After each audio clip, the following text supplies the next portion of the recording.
Welcome to Beekeeping Today podcast presented by Bee Culture. Beekeeping Today podcast is your source for beekeeping news, information, and entertainment. I'm Jeff Ott. And I'm Kim Flatham. Hey, Jeff and Kim.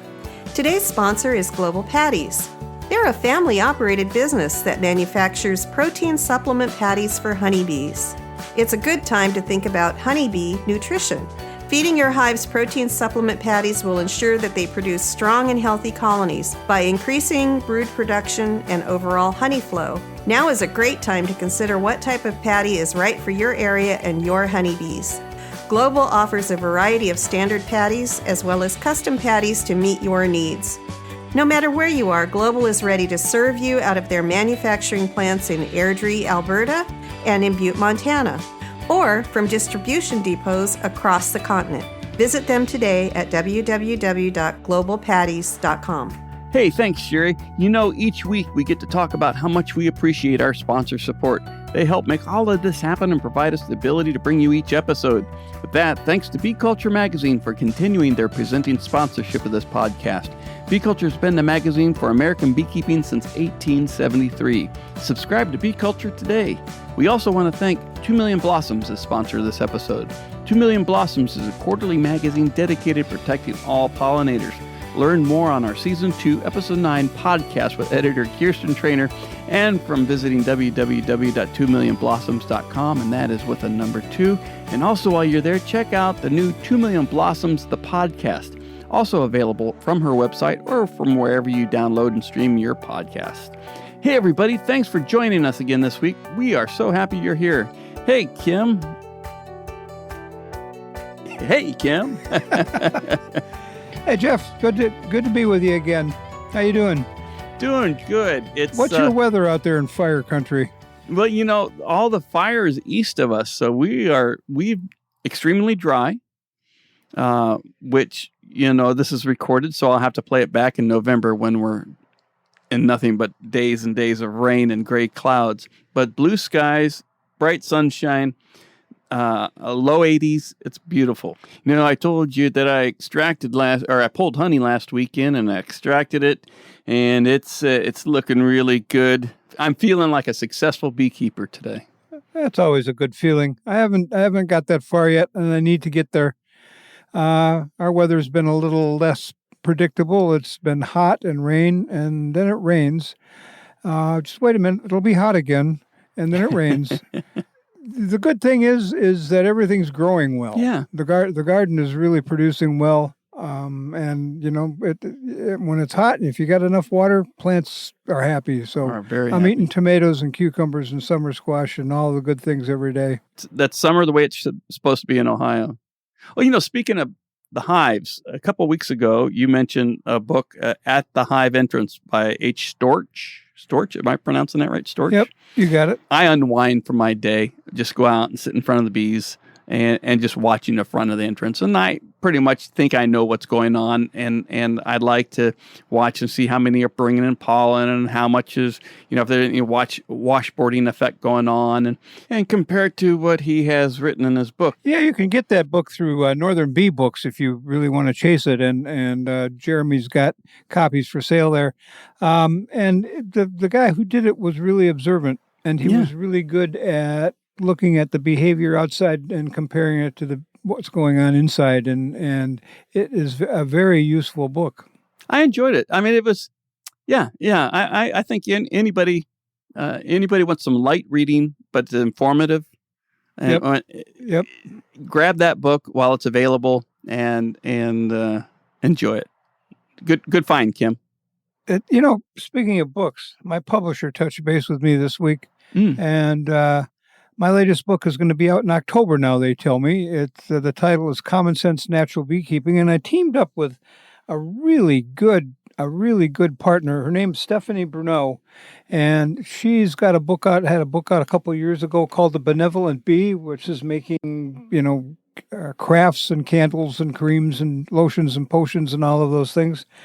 And she took the part of common sense natural beekeeping, and she took it to people who use hives other than the standard Langstroth hive. Sort of like we did with the Hive series. She went and talked to some of these people, and what's good about some of these hives, what doesn't work as well, how can one make them as accommodating as possible for the bees so that the bees thrive, the beekeeper thrives, and things work out pretty well for everybody. So I'll tell you a little bit more about it next time. Well, that'd be fantastic. Common sense natural beekeeping, and that's not an oxymoron. Yep. Promise. That's good. I look forward to hearing that. And you're pushing out another book. You're almost like the Tom Clancy of beekeeping books, aren't you? Well, I mean, there's no murder mystery. There's no international espionage or... No. Well, I'm old and retired and got nothing better to do. So that's good. I got all these years of dealing with other people's writing. Now I'm putting it to use. It's good. It's a good use of time, too. I'm looking forward to that book. Coming up, we have Ohio Bee Conference there in Medina, Kim. Yeah, Jerry's got it's called his October event. We started it a few years ago, and we tried to do something a little bit different and a little bit bigger every October. And we'd bring in a bunch of speakers, and Jerry's got... he's dealing with diversity. He's calling it, and it's the people he's got span the entire. How do I put this? The entire beekeeping world in terms of skills and experience and responsibility. If you want to find out more, take a look at Bee Culture's most recent issues or on their webpage. And you can see who's speaking and what they're going to be talking about, and it goes from A to Z. It's pretty amazing.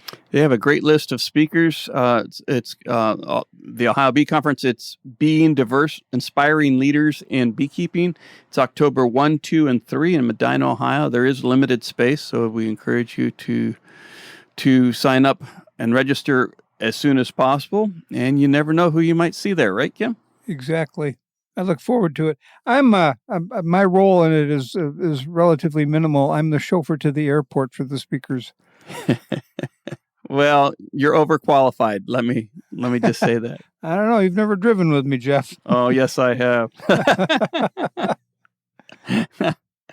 All right. Well, who's coming up today? Who are we talking to? I'm glad you asked. We have today with us Max Cherney and Rae Olson. Max is with Nectar Technologies, and Rae is with Washington State University, and they've come together to develop some technologies for hive monitoring and apiary monitoring. Apiary monitoring, that sounds kind of interesting. Well, beeyard monitoring. It just kind of keeping track of what's going on in your beeyard. So I think it's going to be a good discussion. It kind of goes along, it goes along with our theme that we frequently have on technologies and beekeeping. Right. Okay, good. Let's go. All right. Well, let's first a quick word from our friends at Strong Microbials. Hello, beekeepers. Your honeybees face a lot of challenges out there. Unbalanced food sources from monoculture crops, holding yards, drought, food shortages, antibiotics, pesticides, and pathogens like chalk brood. To overcome these challenges, your bees need the multiple bacteria that are in all nectars, pollens, and the environment. These bacteria aid honeybees' digestion and improve your honeybees' response and resilience to pesticides. Now you can help improve your honey colony health with a quick, easy, and safe-to-use product. Strong Microbials Super DFM Honeybee uses naturally occurring bacteria to restore the healthy gut biome of your honeybees. Check them out today at www.strongmicrobials.com. Hey, and while you're at the Strong Microbial site, make sure you click on and subscribe to The Hive, their regular newsletter full of useful beekeeping information and product updates. Hey, everybody, welcome back to Beekeeping Today podcast, and we want to welcome Max Cherney, Director of Operations of Nectar Research? Is that Nectar Research? Nectar Technologies. Nectar is okay, though. Nectar Technology. All right, Director of Nectar, and Rae Olson, a postdoctoral researcher, also working with the Nectar team. Welcome to Beekeeping Today podcast. Thank you so much Really for excited having to be us. here. Well, it's good to finally meet you guys. I've been reading about what the work you've been doing. It sounds neat. I gotta tell you, it must be fun to go to work every day. That definitely is true. When you get to work with bees every day, it's always a good day to go to work. It is. So can you tell us a little bit about Nectar Technologies and how you got started? And we'll start with that point. I'll tell you a little bit about Nectar. So we are a precision beekeeping technology company based in Montreal, Quebec, Canada. And we've been around for around 4 years. And our mission is to help beekeepers raise more productive bees and supply and secure our pollinated food supply. And exactly how we do that and how we work to do that has evolved over time. And I'm sure we'll get a little bit into the story of how we've gotten to where we are today. But roughly, the way that we're doing it today is with our product called BeeTrack, which is an RFID-based technology that places smartphones in beekeepers' hands and allows them to track individual colonies so as to get a better understanding of the relationship between their management practices and outcomes. As something that we learned early on was that especially migratory pollinators have a difficult time tracking individual colonies as they get moved between locations. And so actually knowing their outcomes and kind of the outcomes of their work can be very difficult. And so we got working with Rae and Washington State University to support them in being able to deliver beekeepers and the industry better management practices. But maybe I'll let Rae chat more on that. Yeah. So when I first learned about the technology available through Nectar and was at the beginning of my postdoc position in Dr. Hopkins' lab, I was also brand new to honeybees as a research system. And a lot of the time when I was out in the field or kind of learning about beekeeping practices, I really frequently thought to myself, I wonder why we're doing this thing the way that we're doing it. And the response that I've often got was, well, this is how we've always done it. Yeah. And that just really wasn't an acceptable answer for me because it seemed like folks were having a hard time keeping track of their hives and kind of getting information was getting lost in the shuffle, particularly as Max mentioned with the migratory honeybee movement. And so I worked to develop a research project that we submitted to the USDA through their Technical Assistance for Specialty Crops program that would utilize Nectar's technology to help us track honeybee hives as they move throughout the migratory season and take a lot of detailed research information, take a ton of data on what was happening to those bees at any given time point and would allow us to monitor and measure the health outcomes at the end of the season in a much more streamlined way than we've really ever had the possibility to do before. It sounds good. It's an admirable goal, but what is the technology you're using? How are you? Sure. Yeah. So the technology itself is quite simple, and I think that's what we're so excited about. So we place what we call bee tags on the outside of hives, and they're included on them is a unique identification ID, as well as a QR code, an NFC chip, and we equip beekeepers with a smartphone application. And so essentially, by scanning hives at their unique locations, we're able to automatically create yards that merge all of the hives.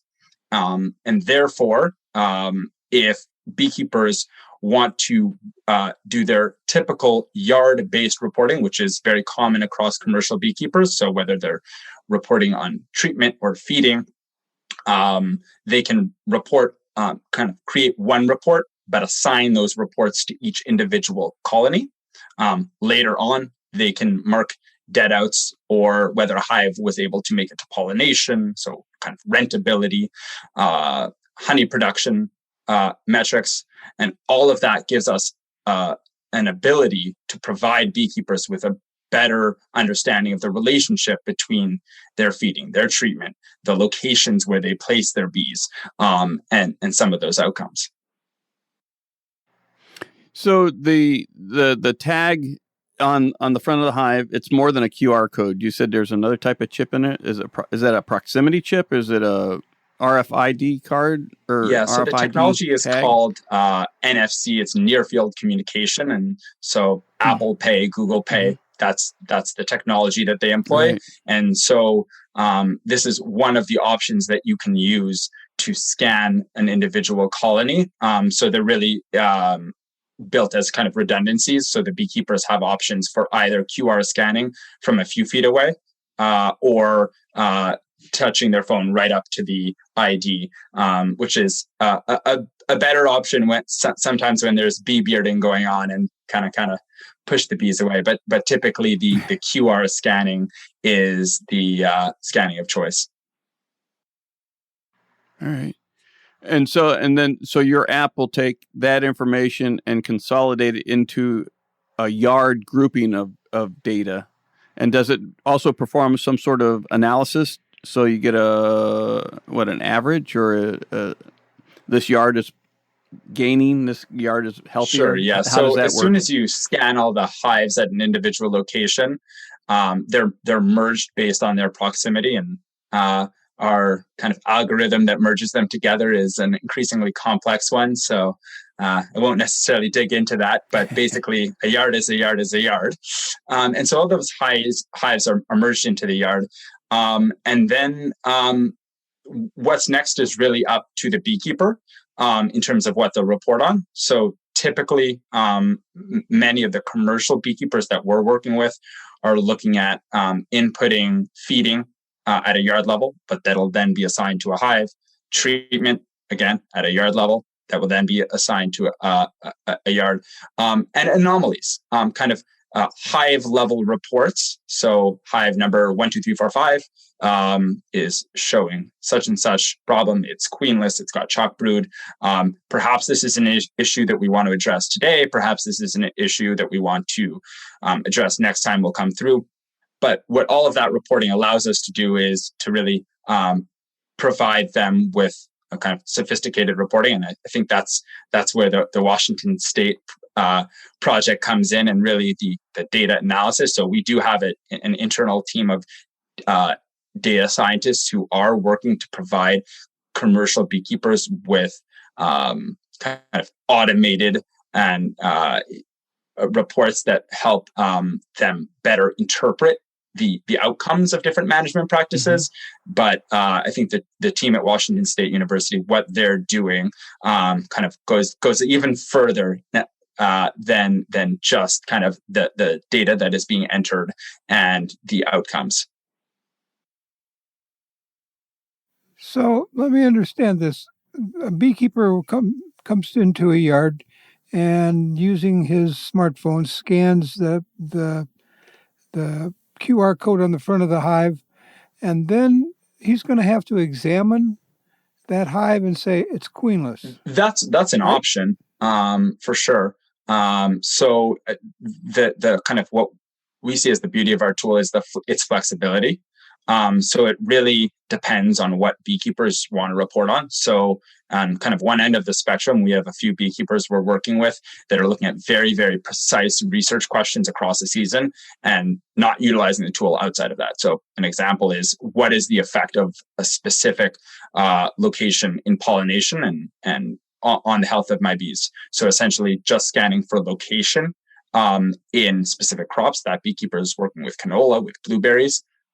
And then they'll scan dead outs at the end of the season, and we'll be able to provide them better indication of which crops are having which effects on their mortality, and which contracts, which contracts in which locations specifically. Was there potentially a exposure to a sublethal dose of pesticides at one location that didn't create mortality that was observable within a month or two, but the hives moved 3-4 times over the course of the season, and that data is observable at the end of the next season. And then at the other end of the spectrum, I'd say is some of our more kind of detail-oriented research clients who are, potentially recording everything under the sun that they could observe within a colony.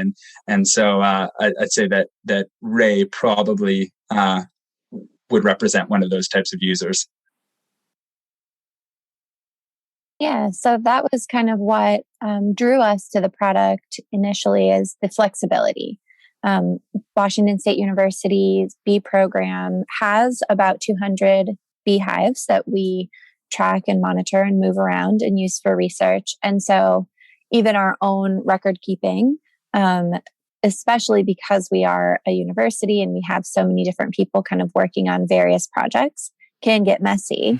And so the option of using this app to track the location of our hives and the different types of treatments that are being applied to them was really helpful. So we use it to monitor just our regular beekeeping activities, things like feeding and treatments for varroa mites, making splits, requeening. We track those regular beekeeping activities within the app.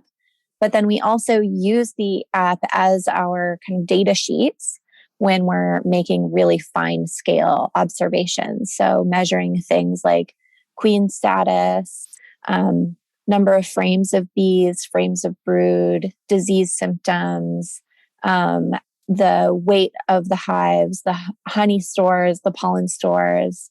And so by kind of the flexibility of the app allowing us to monitor so many different factors, we hope that we'll be able to pick out patterns from this data that we would not have otherwise been able to see, because we're able to track on kind of such a large scale in terms of number of hives, but also on such a fine scale, just in terms of using the app to record that data. So the beekeeper is recording the data. Is that right? The beekeeper comes in, looks and examines the hive, and you just gave all the attributes that he or she may be looking for. Does it need feeding? Does it need treating for varroa?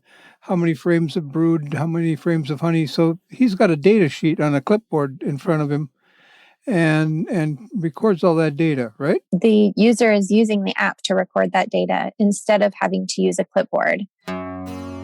Better Bee is pleased to sponsor today's episode of Beekeeping Today podcast. For over 40 years, Better Bee has supplied beekeepers across the country with the tools, equipment, and knowledge needed to succeed. Because many Better Bee employees are beekeepers themselves, they understand your needs and challenges and are better prepared to answer your beekeeping questions. From their colorful catalog to their support of beekeeper educational activities, including this podcast, Better Bee truly lives up to their tagline of beekeepers serving beekeepers. See for yourself at betterbee.com.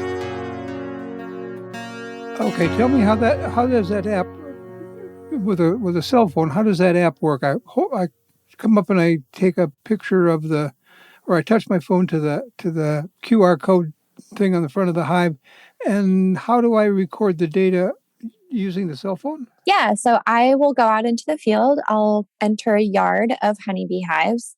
And the first thing I'll do is create the yard or scan the location of the hive. So I'll open the app, open the camera on the app. And it's really easy. As long as the camera's open and can see that QR code on the front of the hives, it's very fast. So I can just kind of walk by the hives and the camera's picking up the QR codes as I walk past them. Makes it pretty easy. I can scan all of those hives, up to probably 100 hives within just a few minutes. And then within the app, then I have a couple of options. I've got this yard created. So this location where all of these bees are is, it's been kind of created in their database. And so then any activities that I want to do can either be applied to the yard or to the individual hive. So, for example, if we're going to be feeding honey or sugar syrup, for example, and that's something that we would likely do for all of the hives in the yard, then I can just create a yard report saying I fed all of the bees in this hive. I just have to click that button one time, and then the app will apply that treatment to all of the 100 hives in that yard.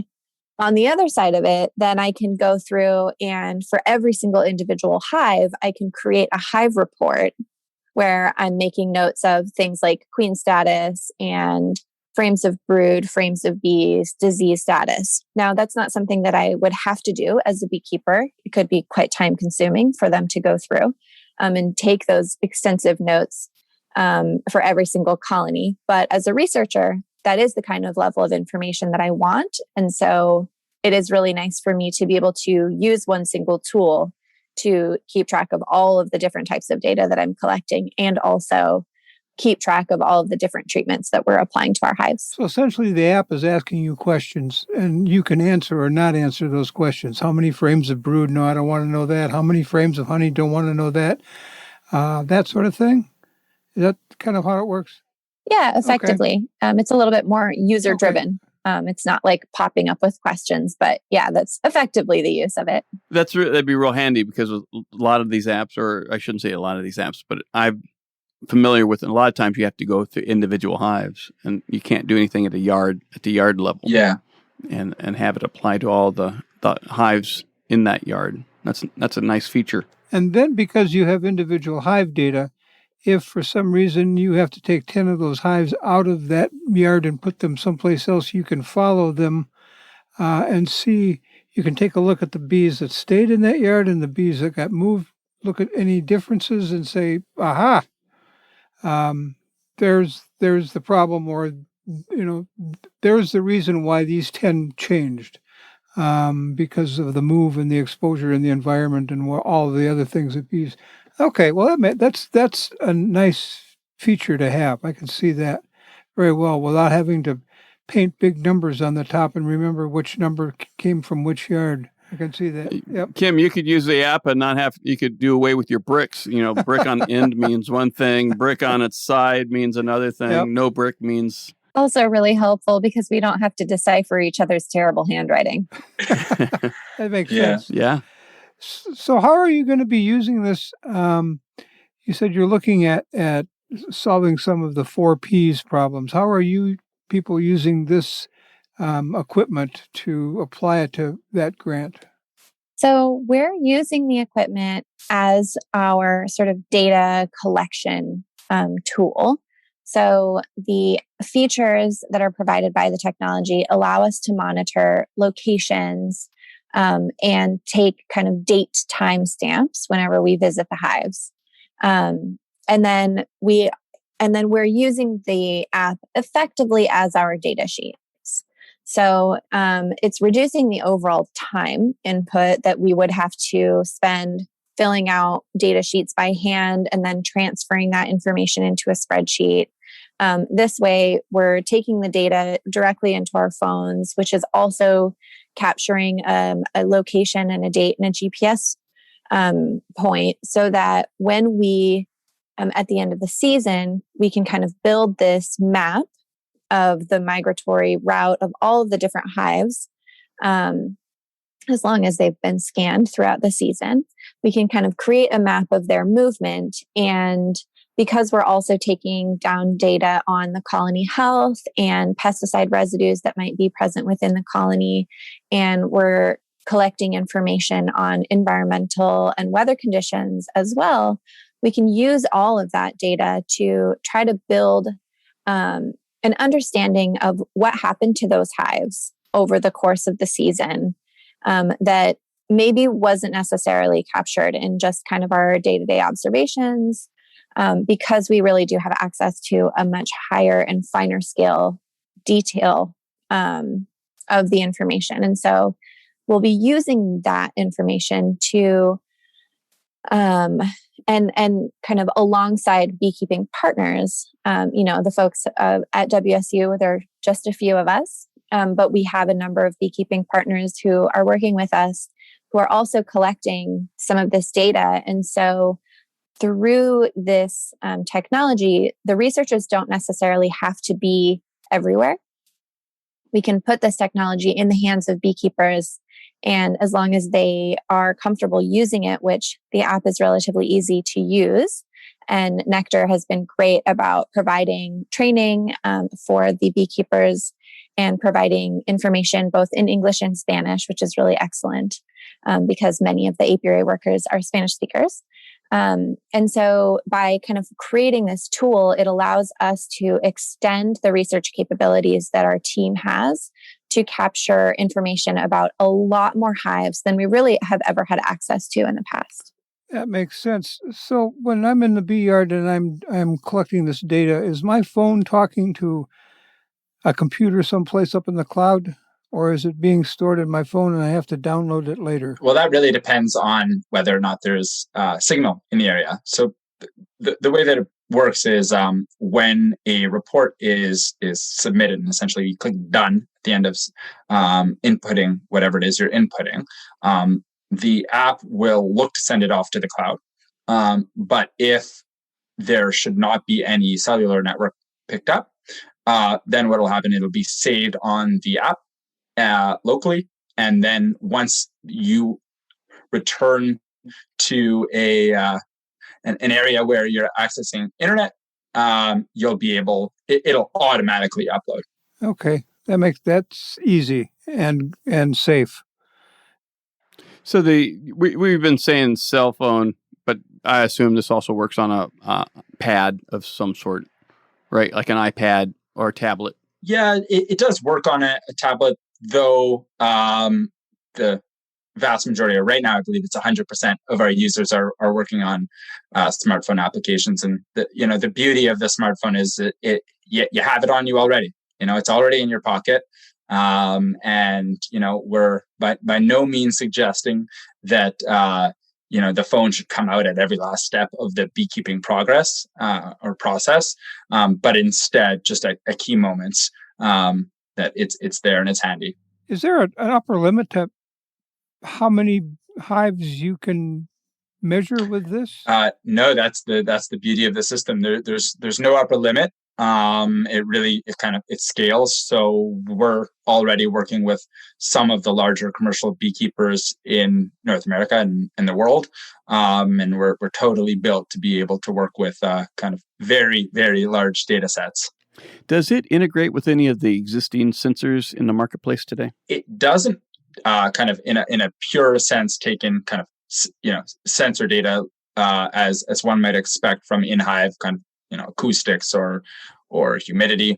But what it does provide is a timestamp and a location stamp, and on every data point. And so what that does is it allows us to overlay remote sensing data, the local weather, and other data sets that may have an impact on bee health. And I know that's kind of an area that Washington State is quite interested in looking at. So yeah, to kind of simplify that, anytime that you scan a hive location, you also know what time it happened, where it happened, and thus can easily pull kind of an extended amount of remote sensing data that might be useful. How does that work if I can't get a phone signal in that yard? Sure, yeah. So if you can't get a phone signal, we've got an offline mode on the app. So you can collect all the data, it'll save in the app. And then once you return to somewhere where you do have signal, the app will automatically send that data off to the cloud.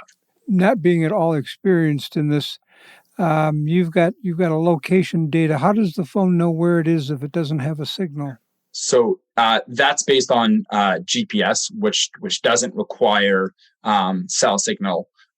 So at all times, there's an increasing amount of satellites flying around above head, and so if you're way out in the beeyards, there's the satellites are still picking you up. And in fact, oftentimes GPS, the quality of the GPS coordinates is even better the further out that you are.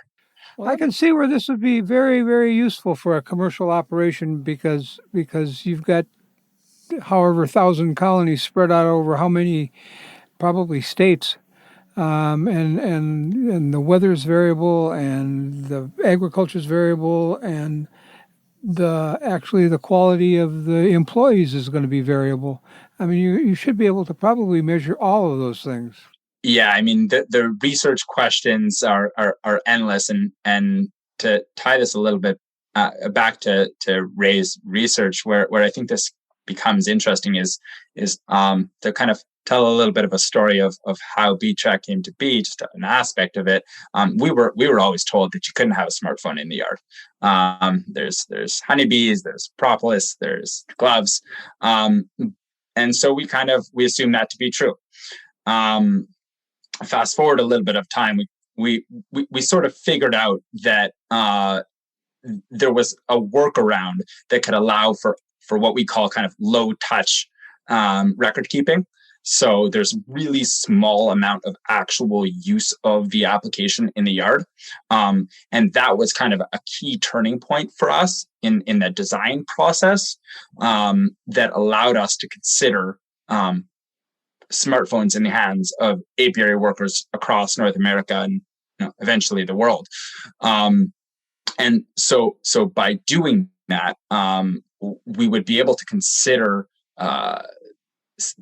data sets at a scale that had never been seen, and also context specific data sets. So oftentimes, academia is working with relatively limited data sets in their research that are kind of specific to certain locations. And so what kind of really excited us here was the opportunity to provide beekeepers with a tool that would allow them to address the research questions that were kind of most pressing for them, and most specific to their area and their precipitation and their migratory route and whatever it is that their kind of context variables are, such that best practices and learnings could be kind of tailored to them.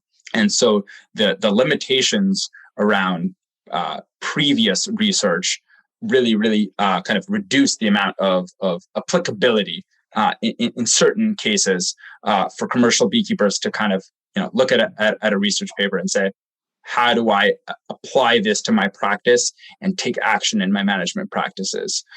And I think that's why Washington State University is made for such a great partner, is that I think what they see as kind of game changing here is the opportunity to scale data sets at a size that it just has never been done before, by deploying a tool that really is designed to be used by anyone, anytime, anywhere, and thus allowing the apiary worker to collect these data points with minimal challenges. I can see how other scientists might be interested in using this also and fine-tuning some research project where they've got basically the same problems. I can't be everywhere at once. So I can give it to beekeepers and they can collect my data for me. Wow,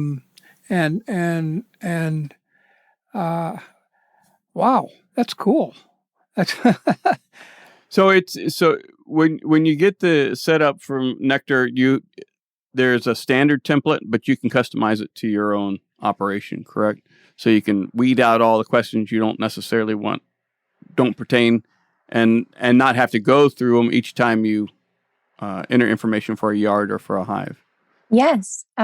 So as the sort of operation manager, the beekeepers can specify pretty much anything they want. And I have been the operation manager for a number of these projects because I'm the lead researcher. And so I'm able to say, this is the type of information I'd like you to collect. And it's not necessarily information the beekeeper would have collected otherwise, but because of the flexibility of the tool, I'm able to say, please measure these specific things. And any beekeeper could tailor it to their own operation, just as any researcher could kind of tailor it to their own research questions. I'm giggling here because Rae, of all of our users, has definitely flexed the system to the nth degree in inputting every possible beekeeping practice under the sun. So we've definitely had a few laughs over that. I think I have somewhere in the neighborhood of 70 variables that the beekeepers could collect. And I know most commercial beekeepers are looking at, 5 or so. But yeah, I mean, I think that just kind of speaks to the flexibility of the tool in allowing me as the researcher to really pull in all of the information that I want to collect. So is a beekeeper going to be able to do this, add these variables as you put it? Okay, so I don't need a researcher standing behind me making these adjustments. I got the widget in my hand and I can make it happen, whatever it is I want to happen, and it will collect that data. And then it's up to somebody to analyze that data. How does that work? For sure, yeah. So to kind of address your first point there, we are working with all sorts of commercial beekeepers where researchers aren't involved in the project. So in those projects, typically we kind of reduce the number of beekeeping practices that are expected. And at the end of the day, the beekeeper themselves are the ones who decide what should be input and what types of questions they want to analyze. But typically they lean toward a simpler amount of data collected. In terms of data analysis, we're in the process of building out within our managers portal, which is where managers can view the data, different features that allow them to easily analyze the data. So we really view this as kind of a three-pronged approach, where firstly, we should provide the beekeepers with the dashboards for them to be able to visualize as easily as possible without necessarily having a data science background. So that's one area where we can provide them insights. The second is that we do work directly with the beekeepers in creating research questions within their operation. So specific things that they have been interested in digging into, and we'll look at that with them. So one of the questions that we've been asking that was really fundamental from the beginning of our work on this product was the different effects of location on mortality, specifically for beekeepers who are moving around so many times that they couldn't possibly tell you when looking at a colony near the end of the season, where it had been earlier in the season. So that's one research question. But some other ones that have been of interest is, what is the effect of different queen lines? Are there best queen lines for different areas within my operation? So those are some of the things that we're exploring.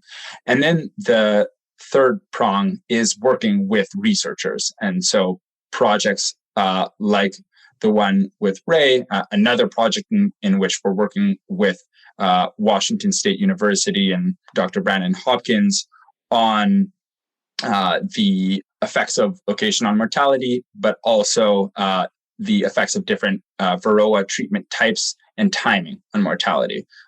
So we'll work with the researchers to dig into those questions. If I was a large sideliner or a commercial beekeeper and I wanted to get going, how would I get started? Sure. Yeah. I mean, if you're a commercial beekeeper, you could reach out to us on our website at nectar.buzz and learn more about the product and set up a demo of sorts. For a large sideliner, we would love for you to reach out, and we hope and plan to work with you as soon as possible. So it's definitely in our plans, but it's not lined up for 2021 or 2022, at least the early parts. And that's how you could work with us. Oh, very good. I appreciate that. This has been very informative. If is there anything else that we haven't asked you that you want to add? As far as I'm concerned, I think that this is just a great opportunity for beekeepers to just evaluate the way that they're keeping track of their bees, and kind of asking themselves, is there something that I'm doing that I could be doing differently? And, are there opportunities to change or shift the way that the beekeeping practices go toward kind of more efficient management, and away from kind of doing something because this is the way it's always been done? Yes.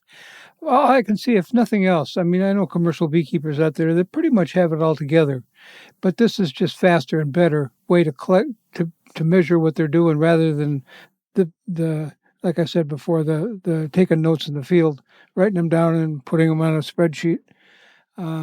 Right, definitely. That's not, of course, like the current way that things have been done doesn't necessarily mean that it's the wrong way, but just that this is another way and could potentially improve accessibility and improve access to data and improve efficiency across the entire beekeeping operation, which could benefit everybody. Sounds good.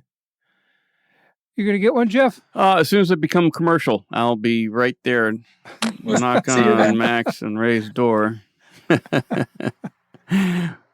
Max Cherney and Rae Olson, really appreciate being on the Beekeeping Today podcast. Wish you the best of luck with your product and look forward to having you back and receiving occasional updates from you as the product rolls out and you get more, expands operational abilities.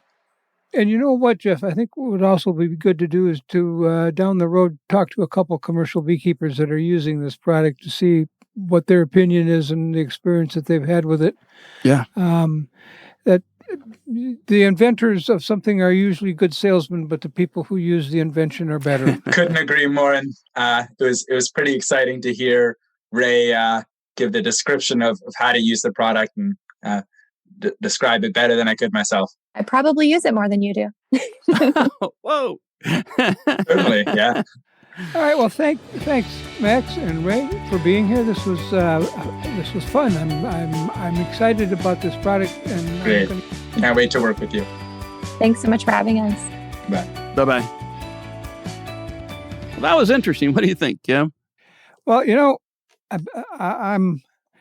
I like the technology end of all of the things that we're doing, and I don't understand any of them because I am not a techie, but I like what people are able to do with the technology that they're developing, and looking at a whole bee yard over the course of a season in one fell swoop without having to take reams and reams of data really intrigues me. And one of the things that they're really looking at is if you've got a bee yard in April, and you know what you did with it all winter and then into April, but then in May you move half of them to another pollination job, and then you look at them in October and you can say the ones I moved did a lot better than the ones I didn't move. Why? What was the difference? And I'll tell you, the one thing that I like the best about this whole program hinges on one sentence, in my opinion. That's it. And it's when two people are working bees and one of them says, "Why are we doing this way?" And the other person said, "Because this is the way we've always done it."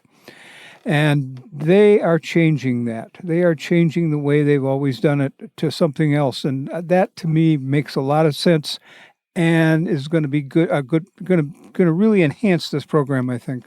I don't disagree. My challenge to anybody in the technology field, and we have quite a few guests in the technology front, and some coming up here in future shows that we've already recorded. My challenge is, well, there's two things that I see in this. One, ultimately, it depends on somebody entering that information. So what their program or application is able to report is only as good as the data that goes into it. So there's a area of weakness there is data entry. Where is that coming from? Two, if does it automate? So if I'm using sensors from vendor A and weight scales from vendor B, and I'm using sound sensors from vendor C, does my application take all of that in? Is it capable of doing all of that? So there's a second challenge. And my third question on all this is, when is all of that going to come together so that they all start working together? And I think when we have James Wilkes on or something, and he was talking about the BXML, and that's a common data set language for getting all these products to work together, that's going to be the defining moment when all of this works together, from one product to another, from one vendor to another product to another vendor. And they all comes together to produce one report for the beekeeper to use and manage from. Did that make sense? Yeah, but then I'm going to be out of a job when all of this stuff works. They won't need beekeepers anymore. Well, there are companies, and we've tried to get them on the show where they have the fully automated hive. So we'll see how that goes. Well, this is another step ahead, I think. And they're looking. You were talking about they've got 70 some things that they can measure with this program. Most of us think of 2 or 3 when I open a hive. Are they alive? And and maybe one more. Do they need room? But they can look at as many as 70 things. So, like I said, it's another step in the right direction. Well, that about wraps it up for this episode. Hey, before we go, I want to encourage our listeners to rate us 5 stars on Apple Podcasts, wherever you download and stream the show. Your vote helps other beekeepers find us quicker. And I mean that, even quicker. What's even better is write a review and let other beekeepers looking for a new podcast know what you like. You can get there directly from our website by clicking on reviews along the top of any web page. As always, we thank Bee Culture, the magazine for American beekeeping, for their continued support of Beekeeping Today podcast. We want to thank our regular episode sponsor, Global Patties. Check them out at www.globalpatties.com. We also want to thank Strong Microbials for their support of this podcast. Check out their full probiotic line at www.strongmicrobials.com. We want to thank Better Bee for joining us as our latest supporter. Check out their supplies at www.betterbee.com. And finally, and really most importantly, we want to thank you, the Beekeeping Today podcast listener, for joining us on this show. Feel free to send us questions and comments at questions@beekeepingtodaypodcast.com. We'd love to hear from you. Anything else, Kim? Yeah, I got just one thing, Jeff. I got a lot of friends, not a lot of friends, but I got several friends who are, what's the term I want? Technology deniers. They don't have cell phones, or they don't do computers. They're called Luddites. Luddites. Okay. They don't. As a result, they're not listening to our podcast, and they're not getting the information. So what you can do is print out the transcript and hand it to them and say, "This is what you're missing, and if you want, I'll show you how to hook up to it." So, share us with a friend. If you think it's worth your time, it's going to be worth their time, and this is a good way to do it. Great advice, Kim. Thank you. Thanks, everybody.